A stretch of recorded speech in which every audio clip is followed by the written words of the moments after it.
Hello friends, എല്ലാവർക്കും ചെമ്പനീർ പൂവിൻ്റെ ഇന്നത്തെ എപ്പിസോഡിലേക്ക് സ്വാഗതം. അപ്പം സച്ചി പോലീസുകാർ വണ്ടി പിടിച്ചുകൊണ്ട് പോയതിൻ്റെ സങ്കടത്തിൽ വീട്ടിലേക്ക് കയറി വരികയാണ്. വീട്ടിൽ കയറി വരുമ്പോൾ അച്ഛൻ ഹാളിൽ സോഫായിൽ ഇരിപ്പുണ്ട്. അപ്പോൾ അച്ഛനോട് സച്ചി വളരെ നാച്ചുറലായിട്ട് സംസാരിക്കുക. എൻ്റെ അച്ഛ, ഇന്ന് വല്ലാത്തൊരു ദിവസമായിരുന്നു. എന്തൊക്കെ ഇവിടെ നടക്കുന്നത്? സ്വപ്നത്തിൽ പോലും വിചാരിക്കാത്ത കാര്യങ്ങളാണ് ഇവിടെ നടക്കുന്നത്. എൻ്റെ കാറ് പോലീസുകാർ പിടിച്ചുകൊണ്ട് പോയ അച്ഛ എന്നിങ്ങനെ പറയുകയാണ്. അപ്പോഴേക്കും ചന്ദ്രമതി അങ്ങോട്ടേക്ക് വന്നു. ചന്ദ്രമതി അപ്പോഴത്തേക്കിനും അങ്ങ് ദേഷ്യപ്പെട്ടിട്ട്, കുടിച്ച് വണ്ടി ഓടിച്ചാൽ പോലീസുകാർ വണ്ടി പിടിച്ചുകൊണ്ട് പോകും, അതിവിടുത്തെ നിയമമാണ് എന്ന് ചന്ദ്രമതി അപ്പോൾ ഇടയ്ക്കേറി പറഞ്ഞു. അച്ഛനൊന്നും മിണ്ടാതെ വിഷമിച്ച് ഇങ്ങനെ ഇരിക്കുകയാണ്. അപ്പോൾ ശ്രുതിയും സുധിയും അങ്ങോട്ട് വന്നു. അപ്പോൾ ശ്രുതി അതിൻ്റെ ഇടയ്ക്ക് കയറി പറഞ്ഞു, ഇതൊന്നും ഇവിടെ ആരും അറിഞ്ഞില്ലെന്നാണോ നീ കരുതിയത്? ഞാൻ പാർക്കിൽ കിടന്നുറങ്ങിയ വീഡിയോ നീ ഇവിടുത്തെ TV-യിൽ പ്ലേ ചെയ്ത് എല്ലാവരെയും കാണിച്ചില്ലേ? അതുപോലെ നീ ബാറിൽ ചെന്നിരുന്ന് മദ്യപിച്ച് കാർ ഓടിച്ച് വീഡിയോ ഇവിടെ TV-യിൽ പ്ലേ ചെയ്ത് എല്ലാവരെയും കാണിച്ചിട്ടുണ്ട്. നിന്റെ സിനിമ ഇവിടെ TV-യിൽ എല്ലാവരും കണ്ടു. അത് ഹിറ്റായി ഓടുന്നുണ്ടെന്ന് അറിയാൻ കഴിഞ്ഞത് എന്ന് പറഞ്ഞ് ശ്രുതി അങ്ങ് കളിയാക്കുക. അപ്പോൾ ശ്രുതിയും അതിനെ ഏറ്റുപിടിച്ചു. സച്ചി, നീ അതിൽ നാച്ചുറൽ ആക്ട് ചെയ്തിട്ടുണ്ട്. ഇപ്പോൾ ആ സിനിമയാണ് ട്രെൻഡിങ്ങിൽ ഒന്നാമത് എന്ന് പറഞ്ഞ് ശ്രുതിയും കിട്ടിയ അവസരം പാഴാക്കാതെ സച്ചിയെ കളിയാക്കൊണ്ടിരിക്കുക. നിനക്കിനി ഇപ്പോൾ ഒരുപാട് ഫ്രണ്ട്സ് ഉണ്ടാവും. കുടിയന്മാരൊക്കെ ചേർന്നൊരു ഫാൻസ് അസോസിയേഷൻ രൂപീകരിക്കും. അപ്പോഴേക്കും അച്ഛനൊന്നും മിണ്ടാതെ ഇങ്ങനെ ഇരിക്കുക. ശ്രുതി അന്നേരം പറയാണ്, ആ അസോസിയേഷന് ഞാനൊരു പേര് പറയാം, കുടിയൻസ് എന്ന് പറഞ്ഞ് അവർ ശ്രുതിയും അങ്ങ് വളരെ സന്തോഷിക്കുക. അപ്പോൾ അങ്ങോട്ടേക്ക് രേവതി വരുക. രേവതി വളരെ വിഷമിച്ച് വരിക. ചന്ദ്രമതി അന്നേരം, എന്താടാ ഒന്നും പറയാനില്ലേ? സച്ചി, ദേ അല്ലെങ്കിൽ എൻ്റെ സമനില തെറ്റിയിരിക്കുകയാണ്, മിണ്ടാതിരിക്കുന്ന നിങ്ങൾക്കൊക്കെ നല്ലതെന്ന് പറഞ്ഞ് സച്ചി അന്നേരം ദേഷ്യപ്പെടും. അപ്പോൾ അച്ഛന് ദേഷ്യം വന്നിട്ട് അച്ഛൻ എഴുന്നേറ്റ് പുറത്തോട്ട് പോവുകയാണ്. പുറത്തോട്ട് പോകുമ്പോൾ സച്ചി അച്ഛൻ്റെ പുറകെ ആയിട്ട്, അച്ഛ എന്താണ് നടന്നതെന്ന് അറിയുമോ എന്ന് ചോദിച്ചു പോയി അച്ഛൻ്റെ കൈക്ക് പിടിക്കുക. നടന്നത് മുഴുവൻ നാട്ടുകാരറിഞ്ഞിടാ, പെട്ടെന്ന് പ്രശസ്തനായില്ലേ നീ എന്ന് പറയുകയാണ് അച്ഛൻ. എന്നിട്ട് സച്ചിയുടെ കൈയൊക്കെ അച്ഛൻ ഇങ്ങനെ തട്ടിത്തെറിപ്പിച്ച് കളയാം.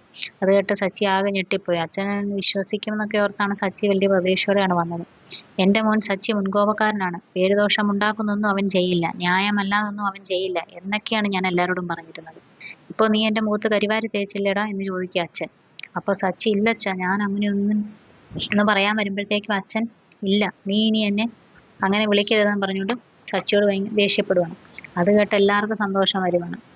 അത് കഴിഞ്ഞിട്ട്, കുടിക്കരുതെന്ന് ഞാൻ നിന്നോട് പറഞ്ഞു, എത്ര പ്രാവശ്യം പറഞ്ഞു, പക്ഷേ നീ എൻ്റെ വാക്കിന് വില തന്നില്ല. ഇപ്പോൾ നീ ജോലി ചെയ്യുന്ന സമയത്തും കുടിക്കാൻ തുടങ്ങി എന്നൊക്കെ പറഞ്ഞ് അച്ഛൻ അങ്ങ് വഴക്ക് പറഞ്ഞുകൊണ്ടേയിരിക്കുക സച്ചിയെ. നിനക്ക് കുടിക്കാതിരിക്കാൻ കഴിയുന്നില്ല അല്ലേ? നീ മദ്യത്തിന് അടിമയായിപ്പോയി അല്ലേ എന്നൊക്കെ അച്ഛൻ ചോദിക്കുക. ഈ നാട്ടിൽ ഞാൻ ഇനി എങ്ങനെ ഇറങ്ങി നടക്കും? എല്ലാവരും എന്നെ പരിഹസിച്ച് ചിരിക്കില്ലേ എന്നൊക്കെ അച്ഛൻ അങ്ങ് വളരെ വിഷമത്തോടെ പറയും. അപ്പോൾ ശ്രുതിക്കും ഭയങ്കര സന്തോഷമാവുകയാണ്. ഞാനൊരു തെറ്റും ചെയ്തിട്ടില്ല അച്ഛൻ എന്നൊക്കെ സച്ചി ഇങ്ങനെ പറഞ്ഞുകൊണ്ടിരിക്കുക. അച്ഛൻ അതൊന്നും കേൾക്കുന്നതുപോലുമില്ല. അപ്പോൾ ശ്രുതി, എടാ എന്തിനാടാ കള്ളം പറയുന്നത്? ഇവിടെ ആരും വിശ്വസിക്കില്ല. ഈ വീട്ടിൽ എല്ലാവരും ആ വീഡിയോ കണ്ടതാണ്. അതിലെല്ലാവരും എല്ലാം വ്യക്തമായി ഉണ്ടല്ലോ എന്ന് പറയുകയാണ്. അത് കേട്ട് സച്ചി ദേഷ്യപ്പെട്ട് ശ്രുതിയുടെ നേരെ കൈ ഓങ്ങിക്കൊണ്ട് ചെല്ലുവാണ്. അപ്പോഴത്തേക്കിനും അച്ഛൻ പെട്ടെന്ന് സുജിയെ പിടിച്ചു മാറ്റി ദേഷ്യപ്പെടുവാണ്. മൂക്കറ്റം കുടിച്ച് നാട്ടുകാരെ കൊണ്ട് പറയിപ്പിച്ചിട്ട് ഇപ്പോൾ നീ വീട്ടുകാരോട് ഗുണ്ടായിസം കാണിക്കുന്നു എന്ന് ചോദിച്ച് തല്ലാനായിട്ട് അച്ഛൻ കൈ ഉയർത്തുക. അപ്പോൾ പെട്ടെന്ന് രേവതി അച്ഛ എന്ന് വിളിക്കുമ്പോഴത്തേക്കിനും അച്ഛൻ തല്ലാതെ കൈ പെട്ടെന്ന് താഴെ ഇടും. അപ്പോൾ സച്ചി ഇതെല്ലാം കണ്ടങ്ങ് ആകെ അത്ഭുതപ്പെട്ടിരിക്കുകയാണ്. രേവതിയാണെങ്കിൽ ആകെ വിഷമിച്ച് കരയും. അപ്പോൾ ചന്ദ്രമതി, എന്തിനാണ് ഉയർത്തിയ കൈ നിങ്ങൾ താത്തിയത്? മുമ്പേ ഇവനിട്ട് കൊടുക്കേണ്ട രീതിയിൽ നിങ്ങൾ കൊടുത്തിരുന്നെങ്കിൽ ഇവൻ ഇങ്ങനെ ആകില്ലായിരുന്നു എന്നൊക്കെ പറഞ്ഞ് ചന്ദ്രമതി എരുതിയിൽ എണ്ണ ഒഴിക്കുക. അപ്പോൾ സച്ചി പറയുകയാണ്, എന്തിനാണ് അച്ഛ കൈ താഴ്ത്തിയത്? എന്തെങ്കിലും ഒരു കാര്യം ചെയ്താൽ അത് പാതി വഴിയിൽ വെച്ച് നിർത്തരുതെന്ന് അച്ഛൻ പറയാറില്ലേ? അടിക്കച്ച എന്ന് പറഞ്ഞ് എന്നിട്ട് അച്ഛൻ്റെ കൈ തന്നെ പിടിച്ച് തന്നെത്താനെ സച്ചിയെ അടിപ്പിക്കുക. ഈ അച്ഛൻ ഇങ്ങനെ അച്ഛൻ്റെ കൈ കൊണ്ട്, ഞാൻ തെറ്റൊന്നും ചെയ്തിട്ടില്ല അച്ഛ, ഞാൻ കുടിച്ചിട്ടില്ല, സത്യമാണ് പറയുന്നതെന്ന് ഒക്കെ പറയുവാണ് സച്ചി. പക്ഷെ ആരും അത് വിശ്വസിക്കാൻ കൂട്ടാക്കുന്നില്ല. ശ്രുതിയും ആണെങ്കിൽ പിന്നെ അതിനെ എങ്ങനെ ആളിക്കത്തിക്കാമെന്നാണ് അവർ വിചാരിക്കുന്നത്. അപ്പോൾ ശ്രുതി അതിൻ്റെ ഇടയ്ക്ക് കയറി, കുടിക്കാനല്ലെങ്കിൽ നീ എന്തിനാടാ ബാറിൽ പോയത്? തൊഴാൻ പോയതാണ് എന്നൊക്കെ ചോദിക്കുവാണ്. ഈ വർഷത്തെ ബെസ്റ്റ് ആക്ടർ അവാർഡ് നിനക്ക് തന്നെ കിട്ടും എന്നൊക്കെ പറയുവാണ് ശ്രുതി. സച്ചി അന്നേരം വീണ്ടും പറയും, ഞാൻ കുടിച്ചിട്ടില്ല അച്ഛാ, ഞാൻ കുടിച്ചിട്ടില്ല, ഇങ്ങനെയാണോ നിൽക്കുന്നത്? ഞാൻ കുടിച്ചാൽ ഞാൻ സ്റ്റഡി ആയിട്ടല്ലേ നിൽക്കുന്നത് എന്നൊക്കെ സച്ചി ചോദിക്കുക. അപ്പോൾ പിന്നെ ശ്രുതി ഓരോന്നൊക്കെ പറയാം, കുടിച്ചത് കൊണ്ടാണ് അച്ഛൻ ഇങ്ങനെയൊക്കെ പറയുന്നത്, നോർമൽ കണ്ടീഷനിൽ ആരെങ്കിലും ഇങ്ങനെയൊക്കെ ചെയ്യുമോ? അപ്പോൾ രേവതിയാണെങ്കിൽ ഇതെല്ലാം കേട്ടിട്ടൊന്നും മിണ്ടാനില്ലാതെ കരയുവാണ്. അപ്പോൾ സച്ചിയുടെ അനിയനും വർഷയും അങ്ങോട്ട് വന്നു. സച്ചിയേട്ടൻ അങ്ങനെ ഒരുപാട് കുടിക്കില്ല അച്ഛാ, സച്ചിയേട്ടനെ മദ്യം മണക്കുന്നൊന്നുമില്ലെന്നൊക്കെ അനിയൻ പറയണം. അപ്പോൾ ശ്രുതി അതിൻ്റെ ഇടയ്ക്ക് കയറി പറയാം, അപ്പോൾ അതിനും ഓരോരോ ഇത് ഉണ്ട് അച്ഛാ, മദ്യം അങ്ങനെയാണ്. ഇനി ചില മണങ്ങളൊന്നും ചിലത് കുടിച്ചാലും നമുക്ക് മണം അറിയാൻ പറ്റത്തില്ല. പിന്നെ ഓരോ ചൂയിങ്കമൊക്കെ കിട്ടും, അതൊക്കെ മേടിച്ച് കഴിച്ചാൽ അതും മാറുമെന്ന് പറഞ്ഞ് സച്ചി. അത് വീഡിയോ ഇറങ്ങിയതിന് ശേഷം നമ്മുടെ മുന്നിൽ നിരപരാധി തെളിയിക്കാൻ വേണ്ടി ഇവൻ അങ്ങനെ എന്തോ കഴിച്ചിട്ടുണ്ട്. അപ്പോൾ ശ്രുതിയും അത് ഏറ്റുപിടിച്ച് പറയും, ചന്ദ്രമതിയും അത് ശരിവെക്കും. അപ്പോൾ ശ്രുതി പിന്നെയും പറയാണ്, ഇവൻ കുടിച്ചത് കൊണ്ടാണല്ലോ പോലീസുകാർ വണ്ടി കൊണ്ടുപോയത്, നമുക്കതിന്റെ തെളിവുണ്ടല്ലോ. അപ്പോൾ ചന്ദ്രമതി ചോദിക്കുകയാണ്, വീട്ടുകാരെ കുറിച്ച് വല്ല ചിന്തയും ഉണ്ടായിരുന്നെങ്കിൽ നീ ഇങ്ങനെയൊക്കെ ചെയ്യുമോ? അവൻ അവനെക്കുറിച്ച് മാത്രമേ ചിന്തയുള്ളൂ. അതിന് പറ്റിയൊരു ഭാര്യയും ഇവിടുണ്ട്. അങ്ങനെ എല്ലാവരും കൂടെ സച്ചിയെ വളഞ്ഞിട്ട് ആക്രമിക്കുകയാണ്. അപ്പോൾ സച്ചി ഓടി രേവതിയുടെ അടുത്തേക്ക് ചെല്ലുകയാണ്. നീ എന്നെ വിശ്വസിക്ക് രേവതി, ഞാൻ കുടിച്ചിട്ടില്ല, കുടിച്ച് ഞാൻ വണ്ടി ഓടിച്ചിട്ടില്ല, നീയെങ്കിലും എന്നെ ഒന്ന് വിശ്വസിക്കുന്നൊക്കെ പറയുകയാണ്. പക്ഷെ രേവതി സച്ചിയുടെ കൈ തട്ടി മാറ്റുകയാണ്. കൂടെ ശ്രുതിയും ആണെങ്കിൽ പിന്നെയും ഇങ്ങനെ എങ്ങനെ വഴക്ക് കൂട്ടാമെന്നുള്ള രീതിയിൽ ഓരോന്ന് പറഞ്ഞുകൊണ്ടിരിക്കുക. കുടുംബത്തിന്റെ മാനം പോയി എന്നൊക്കെ പറയും. അപ്പോൾ സച്ചിക്ക് ദേഷ്യം വന്ന് ശ്രുതിയോട്, അച്ഛന്റെ കാശുമായി നീ പോയത്രയും മാനമൊന്നും ഇവിടെ പോയിട്ടില്ല. അപ്പം ശ്രുതി അതിനെ ഏറ്റുപിടിച്ചോണ്ട്, ഇനി നീ അത് പറഞ്ഞൊന്നും ഇവിടെ ആളാവേണ്ട, ആദ്യം നീ ചെയ്ത തെറ്റ് നീ അംഗീകരിക്കുക എന്നൊക്കെ പറയും. അത് കഴിഞ്ഞ് പിന്നെ അച്ഛൻ ദേഷ്യം വന്നിട്ട് കുറച്ച് വഴക്കൊക്കെ പറഞ്ഞിട്ട് അച്ഛനകത്തേക്ക് കയറിപ്പോയി. അപ്പോൾ ശ്രുതി പിന്നെ, ഈ ഞങ്ങളുടെ കാര്യത്തിലൊക്കെ ഇടപെട്ട് ന്യായം പറയുന്ന ആളാണോ ഇങ്ങനെയൊക്കെ ചെയ്യുന്നത്? ഒരു ചേട്ടൻ എന്നൊരു ബഹുമാനം നീ എന്തെങ്കിലും ശ്രുതിക്ക് കൊടുത്തിട്ടുണ്ടോ?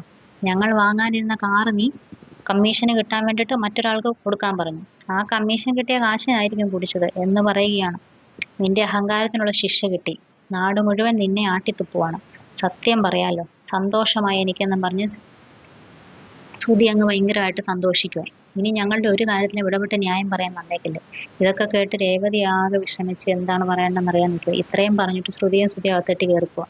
ശ്രുതിയാണെങ്കിൽ മാറി നിക്കട കുടിയ എന്ന സച്ചി. അപ്പോൾ ശ്രീകാന്തിന്റെ അടുത്തോട്ട് പോയിട്ട്, ശ്രീകാന്ത് നിനക്കെന്നെ അറിയില്ലല്ലോ, ഞാൻ കുടിച്ചിട്ടില്ലെന്ന് പറയുകയാണ്. കൈ പിടിക്കുകയാണ്. നീയെങ്കിലും എന്നെ ഒന്ന് വിശ്വസിക്കുന്നൊക്കെ പറഞ്ഞ് ശ്രീകാന്തിന്റെ കൈ പിടിക്കുകയാണ്. അപ്പോൾ ശ്രീകാന്തും അതൊന്നും വിശ്വസിക്കാത്ത ഏട്ടാ, കുടിക്കുന്ന ഒരാളുടെ പേഴ്സണൽ കാര്യമാണ്, പക്ഷെ പബ്ലിക്കായിട്ട് ഇങ്ങനെയൊക്കെ ചെയ്താൽ വീട്ടിലുള്ള എല്ലാവർക്കും പ്രശ്നമാകും. ഇപ്പോൾ തന്നെ ഞങ്ങൾ എല്ലാവരും മറുപടി പറയണം, കുറച്ചൊന്ന് ശ്രദ്ധിക്കേട്ടാ എന്ന് പറഞ്ഞ് ശ്രീകാന്ത് അകത്തേക്ക് പോവുകയാണ്. സച്ചി ആകെ തകർന്നു നിൽക്കുകയാണ്. സച്ചി ചന്ദ്രമതി ഒന്ന് നോക്കി. അപ്പോൾ അവൻ മുഖം മാറ്റി വീണ്ടും രേവതിയുടെ അടുത്തേക്ക് പോയി. അപ്പോൾ ചന്ദ്രമതി ഇടയ്ക്ക് കയറി, ഡാ, നിന്നെ പറഞ്ഞിട്ട് ഒരു കാര്യവുമില്ല, നീ താലികെട്ടികളും അങ്ങനെ ഒരുത്തിയാണ്. നിങ്ങൾ രണ്ടുപേരും ഇവിടെ ഉള്ളിടത്തോളം കാലം ഇവിടെ ആർക്കും സമാധാനം കിട്ടില്ലെന്ന് പറയുകയാണ് ചന്ദ്രമതി. ഞങ്ങൾക്ക് ഇത്തിരി സമാധാനം സന്തോഷവും വേണമെങ്കിൽ നിങ്ങൾ രണ്ടും ഇവിടുന്ന് മാറിപ്പോയി താമസിക്കണം. ഞങ്ങൾക്ക് ഇച്ചിരി സമാധാനത്തോടെ ജീവിക്കണമെന്ന് ആഗ്രഹമുണ്ട്. നിങ്ങൾ രണ്ടുപേരും ഈ വീട്ടിൽ നിന്ന് ഒന്ന് പോയി തരുമോ എന്നൊക്കെ ചോദിക്കുകയാണ്. നിന്റെ അച്ഛൻ നിങ്ങളെ തടഞ്ഞു നിർത്തുമെന്നൊന്നും നീ ഇനി കരുതണ്ട, കാരണം അദ്ദേഹത്തിന് നിങ്ങളുടെ മേൽ അത്രമേൽ ദേഷ്യമുണ്ടെന്നൊക്കെ ചന്ദ്രമതി അങ്ങ് കിട്ടിയ അവസരം പാഴാക്കാതെ അങ്ങ് പറയുകയാണ്. എന്നിട്ട് ഉള്ള സമയം കളയാതെ ഇറങ്ങിപ്പോകാൻ നോക്ക് രണ്ടുപേരും എന്നും പറഞ്ഞുകൊണ്ട് ചന്ദ്രമതി ഇങ്ങനെ സച്ചിയോട് പറയുകയാണ്. അവർക്ക് കിട്ടിയ അവസരം അവർ നന്നായിട്ട് വിനിയോഗിക്കുക. രേവതി കരഞ്ഞുകൊണ്ട് അപ്പോൾ മാറി ഇങ്ങോട്ട് പോവുക. അപ്പോൾ ചന്ദ്രമതി പറയുക, കണ്ടോ കണ്ടോ, ഞാൻ പറഞ്ഞത് അവൾക്ക് ഇഷ്ടപ്പെട്ടില്ല, സമയം കളയാതെ ഇറങ്ങിപ്പോടാ എന്ന് പറഞ്ഞിട്ട് അവരകത്തോട്ട് കയറിപ്പോവും. പിന്നെ രേവതിയാണ് കാണിക്കുന്നത്. രേവതി ഇരുന്ന് കരയുക. സച്ചി അങ്ങോട്ടേക്ക് ചെല്ലുക. എന്നിട്ട് സച്ചി രേവതിയോട് പറയാം, രേവതി, നിനക്ക് എന്നെ വിശ്വാസമില്ലേ? ഞാൻ പറഞ്ഞതാണ് സത്യം, വീഡിയോ കള്ളമാണ്. നീ എന്നെ ഒന്ന് നോക്കുന്ന പോലും ഇല്ലല്ലോ രേവതി, അത്രയ്ക്ക് ദേഷ്യമാണോ എന്നോട് നിനക്ക്? എൻ്റെ അച്ഛൻ എന്നെ വിശ്വസിക്കുന്നില്ല, നീ കൂടെ അങ്ങനെ പെരുമാറി എനിക്ക് താങ്ങാൻ പറ്റില്ല രേവതി എന്നൊക്കെ പറഞ്ഞ് സച്ചി ഭയങ്കര വിഷമിച്ച് രേവതിയോട് സംസാരിക്കുക. എല്ലാവരും എന്നെ കല്ലെറിയുകയാണ്, നീയെങ്കിലും ഞാൻ പറഞ്ഞത് വിശ്വസിക്കുക എന്ന് പറഞ്ഞ് കെഞ്ചുവാണ് സച്ചി. പക്ഷെ രേവതി അതൊന്നും വിശ്വസിക്കുന്നില്ല. എന്നിട്ട് ചോദിക്കുവാണ്, സച്ചിയേട്ടൻ കുടിക്കാറില്ലേ? അപ്പോൾ സച്ചി പറയണ, ഞാൻ കുടിക്കാറുണ്ട്, പക്ഷെ ഞാനൊരു കുടിയനല്ല. അപ്പോൾ രേവതി പറയുകയാണ്, അതും തമ്മിൽ വലിയ വ്യത്യാസമൊന്നുമില്ല സച്ചിയേട്ടാ. വീണ്ടും വീണ്ടും രേവതിക്ക് വിശ്വസിപ്പിക്കാൻ ശ്രമിക്കുമ്പോൾ രേവതി സച്ചിയെ തട്ടി മാറ്റി. ബാറിൽ എന്തിനാ പോയെന്ന് ചോദിച്ചു. അത് ഒരു ട്രിപ്പ് പോയതാണ്. സച്ചി പറഞ്ഞെങ്കിലും രേവതി അതൊന്നും വിശ്വസിച്ചില്ല. ബാറിലാണോ ട്രിപ്പ് പോയത് എന്ന് ചോദിച്ച രേവതി സച്ചിയോട് ദേഷ്യപ്പെടുവാണ്. അപ്പത്തേക്കിനും സച്ചി സത്യം ഇങ്ങനെ പറയാൻ വേണ്ടിയിട്ട് സച്ചിക്കുണ്ട്. പുറത്ത് കാറ് പാർക്ക് ചെയ്ത് അതിൽ ഉറങ്ങി ആരോ നിങ്ങളെ എടുത്ത് ബാറിന്റെ അകത്ത് കൊണ്ടുപോയി ഇരുത്തിയല്ലേ എന്നൊക്കെ ചോദിച്ചിങ്ങനെ രേവതിയും ചോദിക്കുക. അങ്ങനെയല്ലേ നിങ്ങൾ പറയാൻ പോകുന്നത് എന്ന് സച്ചിയോട് രേവതി ചോദിക്കുക. അപ്പം സച്ചി പറയും, എന്താ സംഭവിച്ചതെന്ന് ഞാൻ പറഞ്ഞതല്ലേ, എന്നിട്ടും എന്താ നീ ഇങ്ങനെയൊക്കെ സംസാരിക്കുന്നത്? അപ്പത്തേക്കിനും രേവതി പറയാണ്, അപ്പോൾ നിങ്ങൾ നേരത്തെ പറഞ്ഞ കള്ളം ആരും വിശ്വസിച്ചില്ലല്ലോ, ഇനി പുതിയ കള്ളം എന്നോട് പറയുന്നതിന് മുൻപ് ഞാൻ അങ്ങോട്ടൊരു കഥ പറഞ്ഞെന്നേ ഉള്ളൂ എന്നൊക്കെ പറഞ്ഞ് നിങ്ങൾ മാറിയിട്ടില്ല എന്ന് ഞാൻ വിശ്വസിച്ചതെല്ലാം തെറ്റാണ്, എനിക്കാണ് തെറ്റ് പറ്റിയത്. കല്യാണത്തിന് മുമ്പ് ഞാൻ കണ്ട സച്ചിയേട്ടനല്ല നിങ്ങളിപ്പോൾ. നിങ്ങളുടെ സ്വഭാവത്തിൽ മാറ്റം ഉണ്ടായിട്ടില്ല, പല കാര്യങ്ങൾ നിങ്ങൾ മാറി, പക്ഷേ കുടി അത് മാത്രം നിങ്ങൾ നിർത്തിയിട്ടില്ല, അതിൽ മാത്രം നിങ്ങൾ മാറിയിട്ടില്ല. ഇപ്പോൾ പകല് പോലും കുടിച്ച് വണ്ടി ഓടിച്ചിരിക്കുവാണ് എന്നൊക്കെ പറഞ്ഞ് രേവതി ഇങ്ങനെ കുറ്റപ്പെടുത്തുവാണ്. പെട്ടെന്ന് പ്രശസ്തനായില്ലേ, നിങ്ങൾ ചെയ്ത നല്ല കാര്യത്തിന് നിങ്ങളുടെ അമ്മ എനിക്കൊരു പേര് നിങ്ങളുടെ അമ്മ എനിക്കൊരു പേര് തന്നിട്ടുണ്ട്, കുടിയന്റെ ഭാര്യ. നിങ്ങൾക്കിതൊന്നും ഒരു വിഷയമല്ലല്ലോ. നിങ്ങൾക്ക് തോന്നുമ്പോൾ നിങ്ങൾ കുടിക്കും, ആരും ചോദ്യം ചെയ്തില്ലല്ലോ.